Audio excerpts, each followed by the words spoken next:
Good afternoon, ladies and gentlemen. My name is NK Yang. I'm professor of Changwon University in South Korea. Today I will explain the Asia-Pacific region's aircraft design and development method on single-aisle in the oligopoly market of Boeing and Airbus. As you can see, aircraft operation supply imbalance very serious in Asia-Pacific. Europe established Airbus to copy USA in 1970. Japan also established JADC, Japan Aircraft Development Corporation, in 1974, etc. So Asia-Pacific should start international joint development. There are three kinds of steps.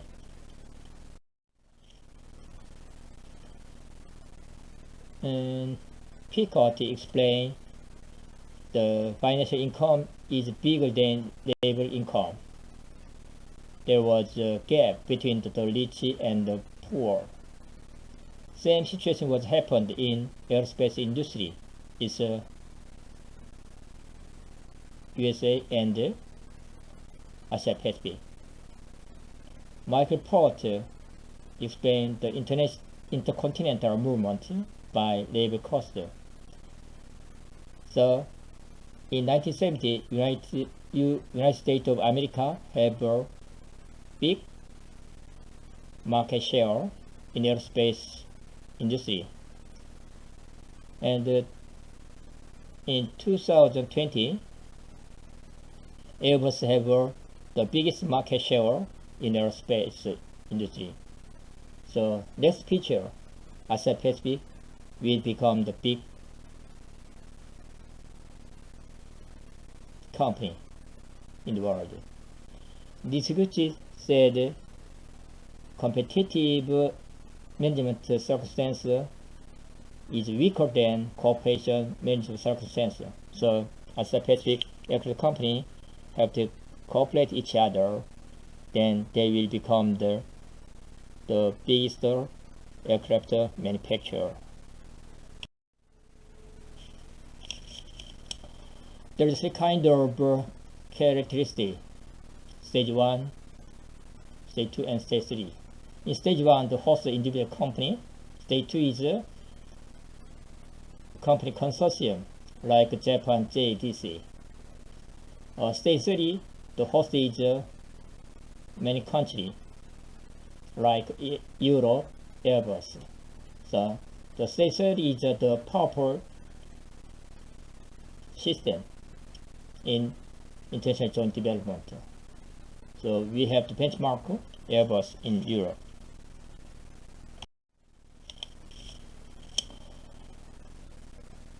In tab 3, tab 2, we can see the demand and supply status of major jet in 2019. In here, we can see the Asia Pacific has a big portion, 34%. North America, 25%, Europe, 21%. But supply is a different situation. Asia Pacific, 0%. Airbus and Boeing have almost 50%.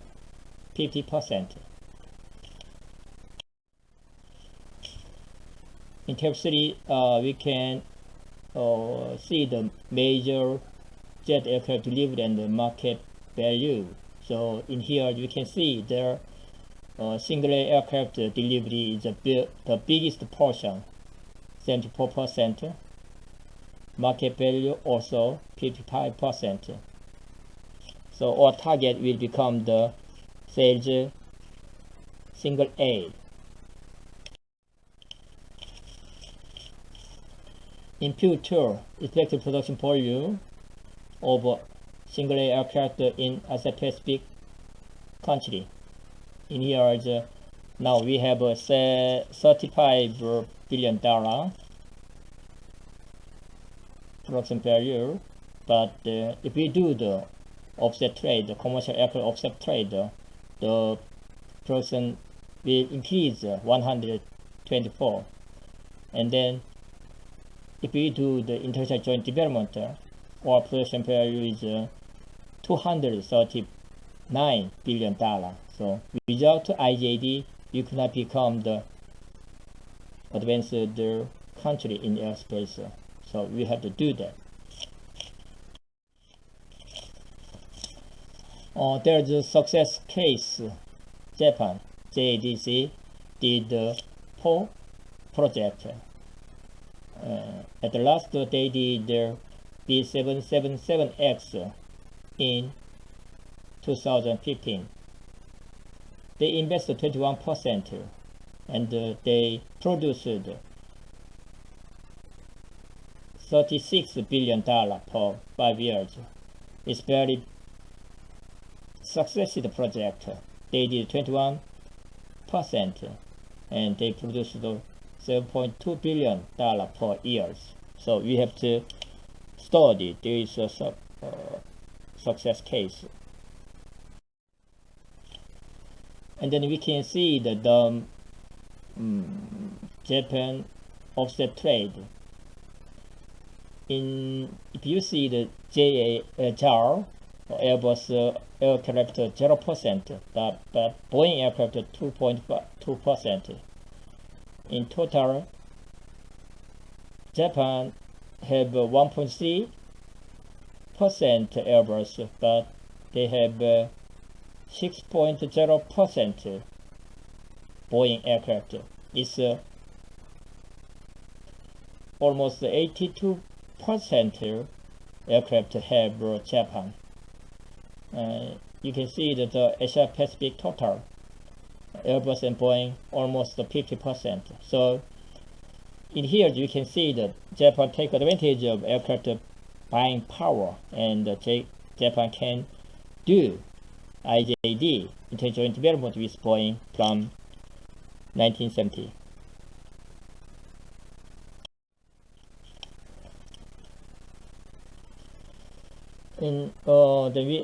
If we see the Japan success factor, there is a correlation between the operation and production. If we compare with Japan and Korea, aircraft operation, Japan has 548 aircraft, Korea 389. It's 1.5 times. But in production, Japan $10 billion, Korea $1.8 billion. It's 5.8 times. So as a result, Korea efficiency is 24% of Japan because of the lack aircraft buying strategy. So ASAP should make some aircraft buying strategy. Also, we request the offset trade to Boeing and Airbus. It's the government support system aircraft. In here, the JAR has a big bargaining power, so they transfer bargaining power to work share. They transfer the bargaining power to government section. Government section negotiation with Boeing and Airbus, and they receive some work share, and they just take over the work share manufacture, and they manufacture delivered the part to Boeing and Airbus. Boeing and Airbus delivered the aircraft JAR. It's bad, good system. So PSP countries study on this system and adopt this system in each company, each country. It's very good. Next success case is Airbus. Airbus was started 1970. They increase the market share year by year. They overcome the Boeing at last. So even if Boeing have a lot of market share in 1968, now Airbus is the biggest manufacturer. It's stage 3 success case. In here, it's efficiency. Single aircraft delivery efficiency.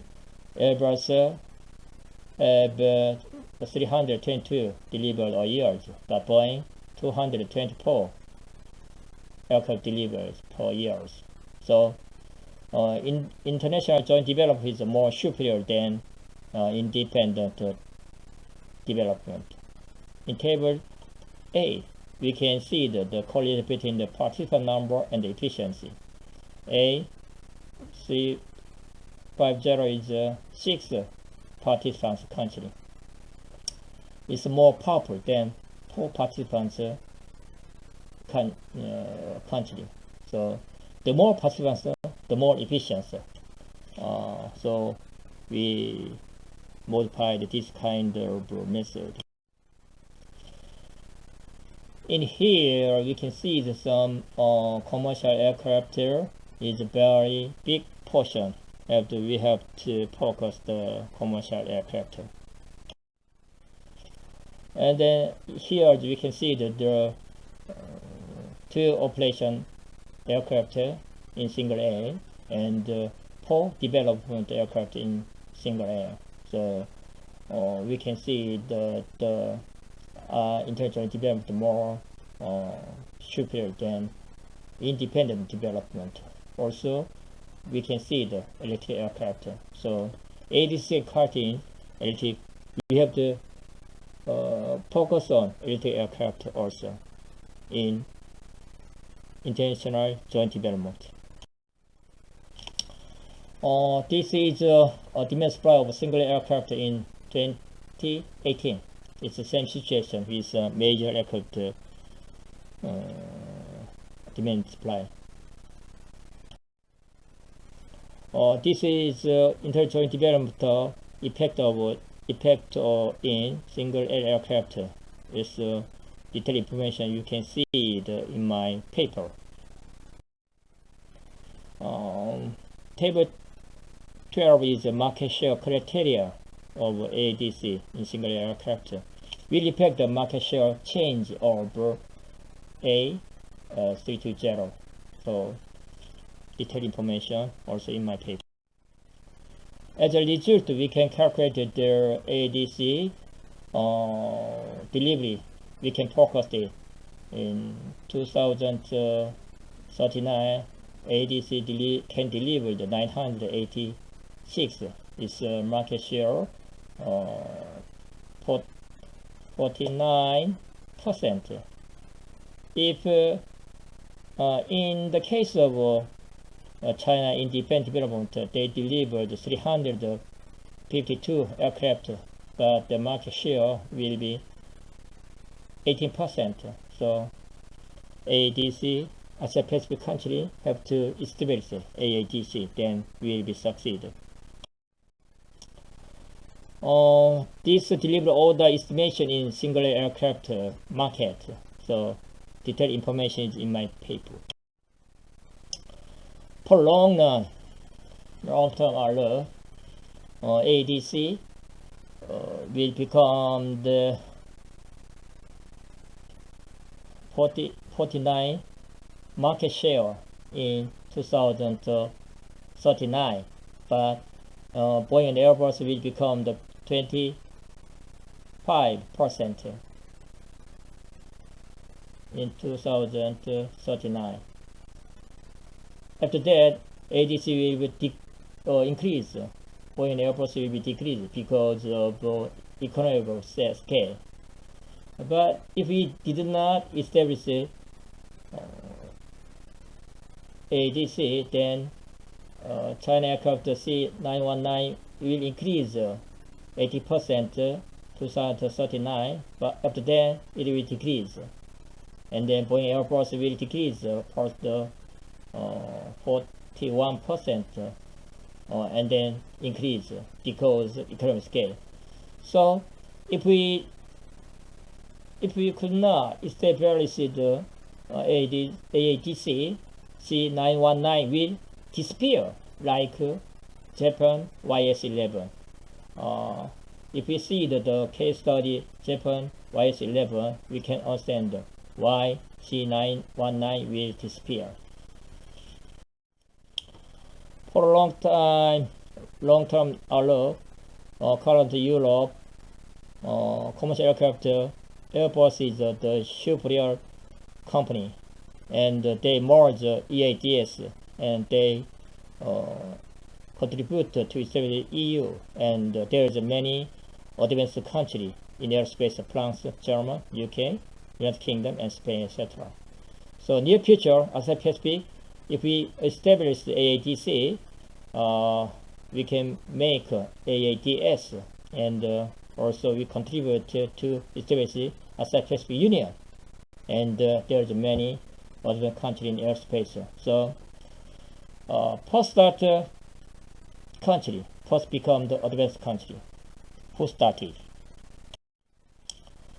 In conclusion, AADC can research $239 billion per year, and they occupied 49 market share, and then extended wide body and plate. ADC become the ADS and APU as a peace union, and secure the peace in Asia. To express the ADC, we should explain the ADC classification, various organization, aircraft manufacturer, MOLI, TSI, ARSA, and Asia Arctic Summit ACC. Yeah, we just do it. The sooner the better. Do you have any question? Thank you.